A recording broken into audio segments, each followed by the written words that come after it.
Welcome back to Recruiting Blitz. As always, I'm Tim Verghese. Before we get started, be sure to like this video, subscribe to our channel for all of our YouTube content dropped directly into your feed. As always, we've got the recruiting show on Tuesdays, the Nebraska football show on Wednesdays, bold predictions Thursday, and Nebraska's back at home or back playing again on Saturday on the road headed to USC. Obviously, we'll have coverage of that here all week over at InsideNebraska.com. But this is a recruiting show, so we're going to talk recruiting. And we'll lead off with the somewhat unprecedented move. Nebraska, obviously, over the last week, has hired Dana Holgorsen initially as an offensive consultant. On Monday, Matt Rule announced that he's taking over play calling duties and will essentially be the play offensive coordinator for the rest of the season. And Rule also stated he hopes Holgorsen sticks around for 2025. That's obviously a postseason discussion and something that'll have to get figured out, once the season's over. But big news, obviously. Nebraska needed something to change offensively. Here's the change. What does this mean for Marcus Satterfield? Obviously, he's still on staff for the rest of the year. He was on the road recruiting this past week. Still overseeing the tight ends, and so we'll see. Whether he sticks around, what his role looks like moving forward. But I've had some questions, and I wanted to talk about this a little bit. Of just what his recruiting impact would be, what Dana Holgorsen's recruiting impact would be. And I'll say this much. I think Dana Holgorsen is a guy that, in my opinion, across his tenure, there's been a lot has been made of who he is, the type of coach he is, his ability to recruit. All of that came when he was a head coach, but for the most part, across his career, you can't really question what he's able to do offensively, how effective he is across the board, across multiple stops, across multiple quarterbacks, his ability to, he's had his fingerprints across some of the most potent offenses in college football. Case Keenum at Houston, Graham Harrell at Texas Tech, Brandon Weeden at Oklahoma State, Geno Smith at West Virginia, Will Grier at West Virginia. Those are all Dana guys. That's all Dana's work. And now he's got another talented quarterback in Dylan Raiola to work with. So I say all that to say, he's never been known for being this really established recruiter or this weapon in living rooms. He's not a guy that's going to walk into a recruit's living room and sit him down and completely win over the family. That's not the type of coach he is. His offense sells itself. His scheme sells itself. He puts receivers in favorable positions. He gets guys through the league. He's had success with quarterbacks, and that's the biggest thing for Nebraska at this point for the 2025 class and to set up the 2026 class. It's on Dana Holgorsen and the offense to kind of show some improvement here in these last three games and give something to sell recruits moving forward, to sell guys in the transfer portal. It's critical, I think, in my opinion, for Nebraska over these next three games to win at least one more game, make a bowl game, and show some real offensive improvement, hang around in games, be able to sustain drives, push the ball downfield. These are things Nebraska is capable of. They just haven't been able to do that consistently this year, and you would hope we'll see. Again, an unprecedented move. We'll have more discussion on the actual move and what it means on the field, but again, in a way, and Rule said it himself last week on it's on Nebraska's current players to make progress rather than see progress. They talk about wanting to see progress, but it's on the on-field players at this point, and it's on the coaching staff, and it's on everybody in the building. I cannot understate or overstate how critical these next three games are for Nebraska, just in terms of, if you win two more games, you get to 7-5. Or you get to 7 wins, you get to 8 wins. All of a sudden, you're right back on track of what the season goals were. You hit 6-6. It's a positive step forward from last year. The building blocks are in place, the foundation's in place. But yeah, if Nebraska does lose out, misses a bowl game again, it's a bit of a referendum, and I think it would force Rule and the staff to go back to the drawing board a bit. It would hurt recruiting. It would make it Nebraska really something. It would make it tough for Nebraska to sell the program a bit in the transfer portal as well. And so again, I've said this before. I'll say it again. Winning in these next three games and showing improvement specifically in these next three games is of the uttermost important, I think, for Nebraska, both on the field and on the recruiting trail, and for this to work long term for Matt Rule. to show positive, like this program's headed in a positive direction, that the trajectory is heading upward. I think wins are critical. So we'll see what happens. Again, at this point, it's just an on-field success is what's going to have to be measured. Again, I'll touch on this as well. As far as Dana Holgorsen goes, I'll say this. Again, not the most um, potent recruiter, but a guy that he has a good eye, specifically at the receiver position. He's done a good job over the years of finding three-star talent, finding these hidden gems and developing them. At West Virginia, you had Kevin White, who, obviously didn't work out in the pros, but was a top 10 pick after being a three-star recruit, a guy they kind of found and developed into what he was. Obviously Tavon Austin was an electric player, but he maximized Tavon Austin at West Virginia. Had a few of those guys, some of these fringe guys at West Virginia that were highly successful in college and kind of outplayed their ranking in college and found roles in the league. That's kind of his specialty, and most recently, I think two big wins for him at Houston. Tank Dell, he went and found Tank Dell at junior college. Developed Tank Dell into what he became and is now, playing for the Houston Texans. Helped him kind of find a role and kind of, knock some of the because Dell is a bit of a outlier in terms of size, and was able to help him make the league despite being an outlier size wise.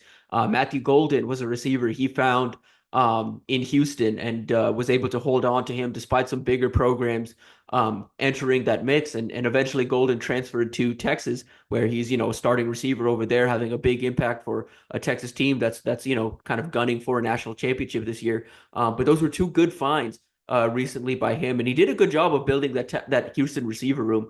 Ultimately, things kind of collapsed at the end, but that's more of who he is as a head coach, not who he is as an offensive coordinator, which we talked about a little bit last week. Moving on to other recruiting things. Again, this is the recruiting show, so we'll get back to the topic at hand. Nebraska took advantage of the bye week to get on the road. The coaching staff, Nebraska has 11 off-field recruiting spots, including or off-campus recruiting spots, including the head coach. We wanted to figure out, because this is the first year that those spots are somewhat interchangeable and they don't directly correlate to the on-field position coaches. So we wanted to figure out kind of which coaches were left behind, because Nebraska's sending Keith Williams and Jamar Mosey on the road. So that meant two coaches were staying back. We found that out. Special teams coordinator Ed Foley and quarterbacks coach Glenn Thomas are not on the road. At least they haven't been this fall. Meaning those spots are going elsewhere. As I said, Marcus Satterfield, despite the demotion, was on the road. He went to go see Nebraska commit Tanner Turch out in Colorado. Spent some time in Colorado seeing some other targets. Then went up to Montana to go see a tight end target and Matt Ludwig, who's a top target for Nebraska in the 2026 class. The cousin of Vincent Giannatone. A guy Nebraska feels good about where they're at, but they're obviously battling some national powers. Michigan's involved, Texas Tech's involved. Again, it's coast to coast with that recruitment, but Nebraska feels the family ties and the early surge they made in that recruitment is something that's going to keep them around for a while. So that was Satterfield. Satterfield spent some time on the road. Hit some guys in the over in the Rocky Mountain areas, I guess is the best way to put that. Matt Rule and Terrence Knighton hit the road first on Wednesday to go first see Cade Petrak, Nebraska's commit up in North Dakota. He's having a good season, and I think it's a good idea for Nebraska to just get ahead and make sure they're showing some love there. He's frequented campus. He's going to be back for the Wisconsin game next week. No real worries about his commitment status necessarily, but again, Nebraska did beat out Kansas State and Oklahoma for him the first time around. Wouldn't be surprising to see those two schools circle back amidst Nebraska's 3-game losing streak. So it's good for Nebraska to kind of calm some of those waters, so show some love, and just make sure he knows, he's still a priority at Nebraska, and that they're excited to get him up here at Nebraska. Again, Petrak's a guy that I think is going to be an early contributor here at Nebraska. I think this whole D-line class is going to have a chance to contribute early. And that's exactly where Rule and Knighton went next. They went down to Houston, or the greater Houston area, to go see 3-star defensive line commit Malcolm Simpson. Simpson's having a phenomenal senior year, playing at Hitchcock, just outside of Houston. Having a really good year. Hitchcock, they're trying to make a run at a state title if they can. Obviously have some hurdles to get through in that tough bracket that they're in. But Simpson, if they make it to that point, it's going to be because of Simpson, who's had, again, like I said, he's been a disruptor up front, playing all over the line, even playing some linebacker when needed. So does a really good job, can line up all over the defensive front. We've talked about it all season. Texas and USC have kind of made runs at him. The fact that he stayed committed to Nebraska through all of that's a very good sign. And we're heading into the backstretch or this key stretch of this 2025 cycle. And right now, all signs point to Simpson signing with Nebraska next month. But again, good thing for Nebraska. Good thing for Knighton and Rule to just go and show some love. And these aren't in-home type visits. These are going and stopping by the campus, or seeing the player in action at in a game. So these visits are a little bit limited in terms of what Nebraska is actually able to do, but they are able to have conversations, brush by these prospects, and have these like kind of these quick conversations in school hallways and in locker rooms and things like that. So important visit there. Rule was also Friday night, went out to go see 2026 five-star offensive tackle Jackson Cantwell, number one player in the country per Rivals, number one offensive tackle in the country. Still a priority for Nebraska. As far as where that recruitment is right now, Nebraska's battling hard, obviously. Wants to stay in that recruitment, has the ability to stick around in that recruitment. There's ground a little bit to be made up on the likes of Georgia and Oregon, Missouri, Alabama, LSU. Those type of programs are all involved right now. I'd say if you want to put where Nebraska is, I think that top group of Oregon, Missouri, and Georgia, I think, are the top three right now. Nebraska's right there in that fourth spot, battling with Texas, battling with LSU, Alabama, Florida, a couple other USC, a couple other national powers that are still involved and trying to get him on campus and make him feel like a priority. Nebraska's got the ability to stick around in that recruitment. I 100% believe that. They've done a really good job with him. They've done a really good job with that family, kind of selling him on what his role would be like in Nebraska, how important he would be. The two-sport, obviously, he's a son of two Olympians, a record-breaking shot put thrower, record-breaking thrower in general, both in shot put and discus, and a guy that Nebraska, if they hope, is a guy that they can play both sports at Nebraska, and they've already sold him on potentially doing that. Nebraska has one of the better throws coaches in the country, in Coach St. Clair, who's leading the track and field program, and so that's another just feather in Nebraska's cap that they're hoping can help them land him. For sure, they have staying power. We'll just have to see. That's a recruitment that's probably going to go the distance. Obviously, it's going to require some NIL. Nebraska's definitely got the horses to stick around with that recruitment NIL wise. And beyond that, just with what the staff's done so far. But again, winning is so critical. Building some positive momentum to close the season is so huge with a lot of these top 2026 guys, just to show them that the trajectory at Nebraska is headed in the right direction. EJ Bartell was a really, really busy man on the road. Bartell went out to go first. One of his key visits was to see 2027 quarterback target Trey Taylor. Nebraska started to make him a bit of priority since he visited earlier this season. He's planning to come back for the Wisconsin game. He's actually a guy that is going to see Nebraska play 3 times. He saw Nebraska earlier this season in a home game. Then he went to Ohio State when Nebraska was playing Ohio State. So he got to see Nebraska play Ohio State competitively, and then he's going to be back, like I said, for the Wisconsin game. So that's going to be 3 visits, basically, or 3 times seeing Nebraska this year. Bodes well, but that's a recruitment that's got plenty of time. Like I said, Ohio State's involved, LSU's involved, Michigan's involved. The who's, I guess you could say, are involved right now, and so that's a recruitment that Nebraska's they're going to try and stick around in. But early on, it's starting to look like that he's a 2027 guy that Glenn Thomas and the offensive staff is starting to love. And another thing I would say to keep in mind with Taylor and the 2026 and 2027 quarterback boards, we'll see, if Dana sticks around, what happens at the offensive coordinator moving forward, how that affects Nebraska's search. Is there a guy that Dana likes? Is there a guy that whoever takes over as offensive coordinator, if it's not Dana, is there a guy that they're like? Is the staff going to stick with their current targets? As of right now, we'll see. We don't really know, but that's something I'm going to keep an eye on this offseason. Bartell was in Ohio. Then he also went out to go see Connor Booth in action, Nebraska's 2025 running back commit, who's having a record-breaking year at Wahoo Bishop Neumann, playing at the Class C2 level in Nebraska, which I know some people kind of shrug at that level of competition, but he's dominating the level you'd want a future D1 player to dominate against Class C2 competition. So he's doing all the right things. Again, at the end of the day, you play who's in front of you. He wants to do it with his guys, so he's doing it with his guys. And I really do believe he's got an opportunity to contribute in some sort of way at Nebraska. He's also going to play with the baseball team. So overall, I think he's a guy that's going to find a role at Nebraska. And again, I think he's a guy that, I think a lot of people kind of look sideways at just like the competition he plays. And the fact that he was such an early commit, but I do believe he's a guy that Nebraska's going to find a role for him and find a way for him to be featured in the offense. Moving on, Garrett McGuire joined Rule to go see Jackson Cantwell, but he also went out to go see 2025 commit Jeremiah Jones. Nebraska, one of the more fascinating commits in Nebraska's 2025 class, a 6'6" athlete that could play a bunch of different positions. Nebraska's recruiting him on both sides of the ball, but kind of prefers him on the defensive side of the ball. That's one Nebraska's going to have to hold on tight here in this final month because he went and took an OV to Missouri this past weekend. Missouri's charging hard, trying to flip him away. Missouri likes him at tight end. That's kind of the thing with him is what's resonated with Nebraska is Nebraska really sold themselves well to his family and sold themselves on having the best path forward for him and giving him an opportunity to play a couple different positions and find his home. Missouri on the flip side it wants to feature him in the offense, and that's resonating a bit too.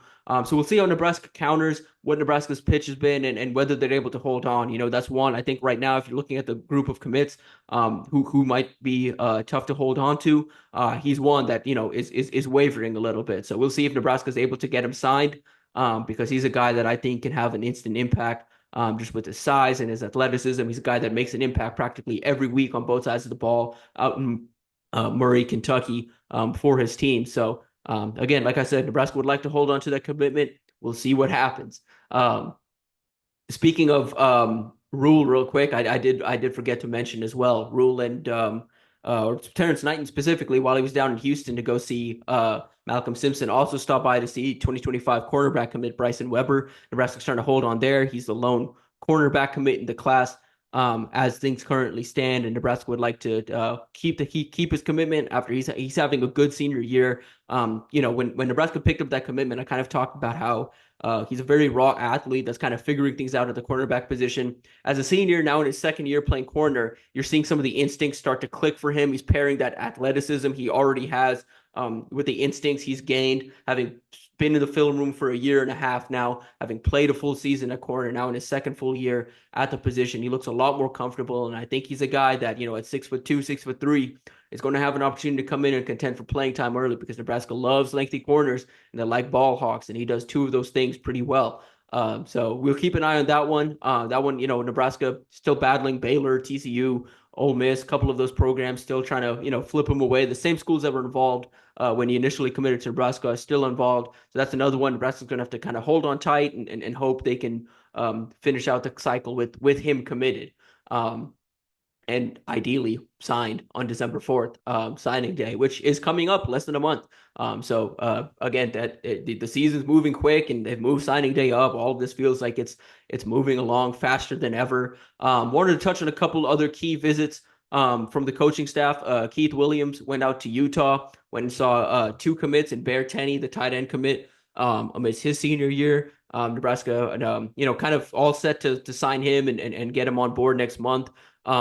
Brian Tapu, the offensive line commit, also out of Salt Lake City. Nebraska went out to go see him.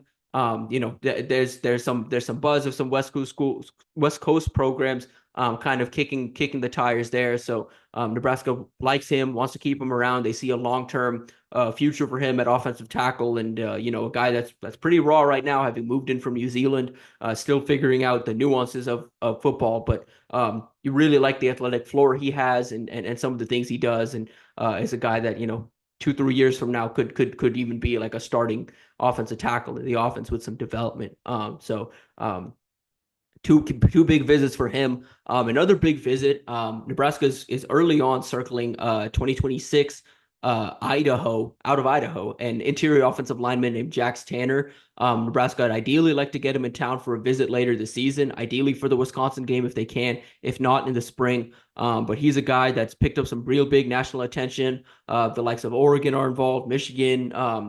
He's having a really good junior year, and Nebraska's making it known to him that he's a priority with Keith Williams, the director of player personnel, stopping by to go see him. That was a big visit, and Tanner's a guy that's rapidly ascending up the O line board. And so if Nebraska had its way, Jackson Cantwell and Jax Tanner, two of the leading offensive line targets in the class. They want those two guys pretty bad. We don't currently have a grade on Jax Tanner over at Rivals.com, but that'll probably get updated in this next 2026 rankings. I think he's a guy that has a chance to finish as a 4-star prospect, maybe even higher, just the type of season he's having and the type of prospect that he is. Rob Dvorak and Tony White stuck around in the region. They went out and saw some top 2026 regional targets. 2026 linebacker Cason Thomas, who we saw a couple of weeks ago out in Sioux City. He plays at Bishop Heelan. He plays both ways. He's a guy that Nebraska really likes, kind of fits what they want at linebacker. As a guy that's right down the street, or basically, an hour and a half or 2 hours and a half. 2 hours and a half. I'm in Omaha, so it's a little confusing, but 2 hours ish away from Lincoln.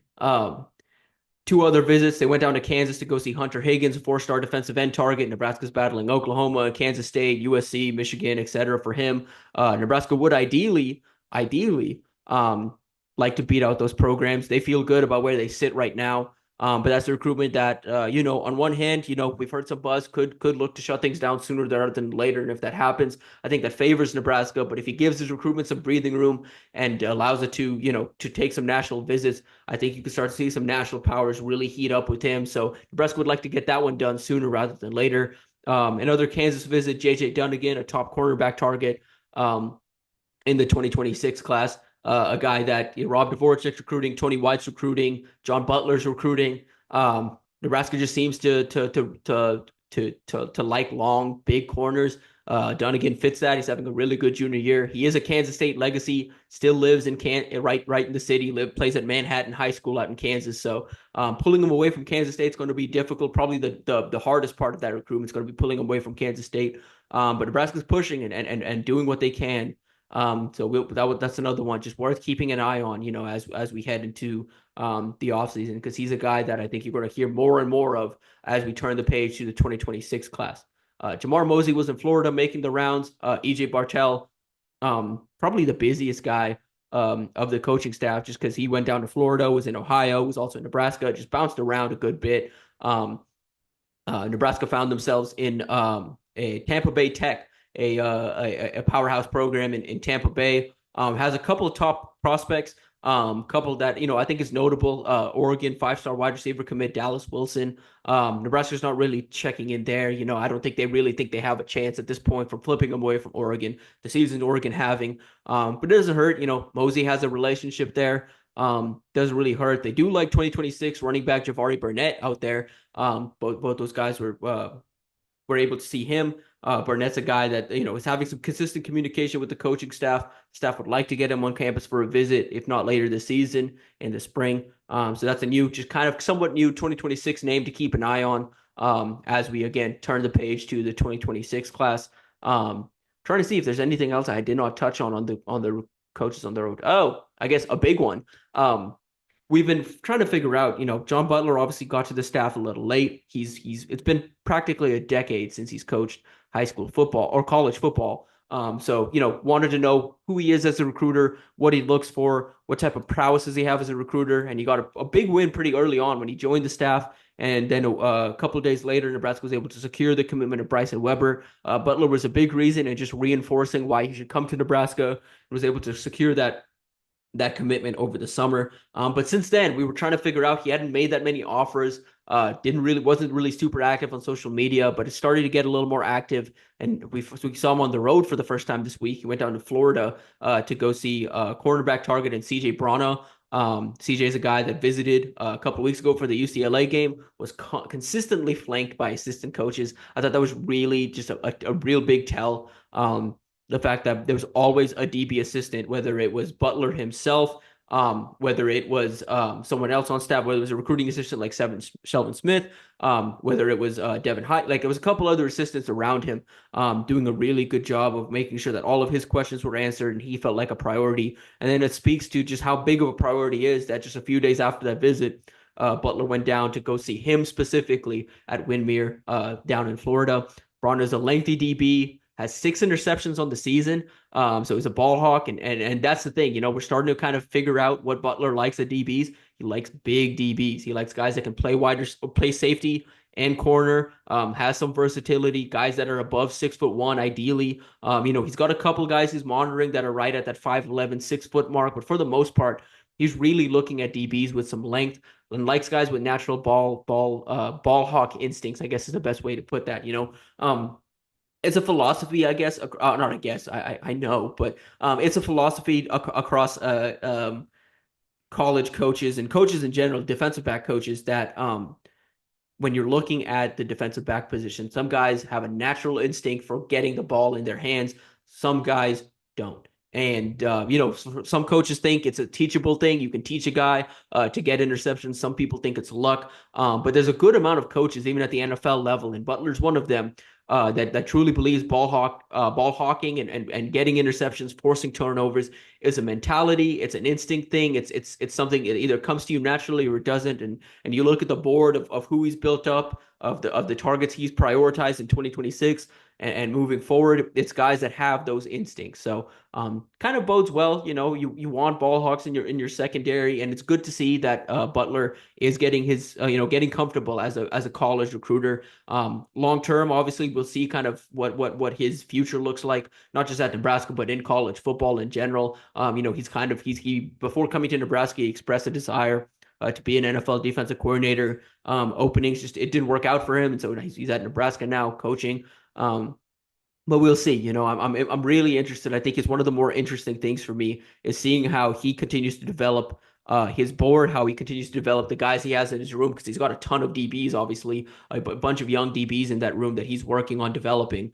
And so which guys start to pop out, which guys, kind of fade away. I'm really curious to see this next offseason when he's got a full offseason with the guys to really instill what he wants. Because right now it feels like he's just kind of doing more so of carrying over what's come before, giving some advice. But because he came in just so late in the year, he didn't have enough time to install what he wants. But a full offseason, I think you're going to start to see some changes in that secondary room. So on that note, that'll probably do it for us here at Inside Nebraska with the Recruiting Bliss podcast. Appreciate you guys tuning in. And give me any feedback. I do appreciate feedback in the comments and in my DMs. I'm always reachable. I'm at Tim Bergese over on Twitter. Across all platforms, I think I'm at Tim Bergese. So you can find me practically anywhere except for Facebook. I'm not really on Facebook. I don't know who he is anymore, but I understand some of you are. But if you really need me, or if you really are have a question or anything, we do a mailbag every Wednesday, a recruiting mailbag every Wednesday. So feel free to email me those questions. Timothy Bergese at gmail.com. If you're looking for the spelling on my last name, it's right down below in the description. It's also on Twitter. Not too hard to find. You can find me pretty easily. But again, like I said, that'll do it for us. I appreciate y'all tuning in.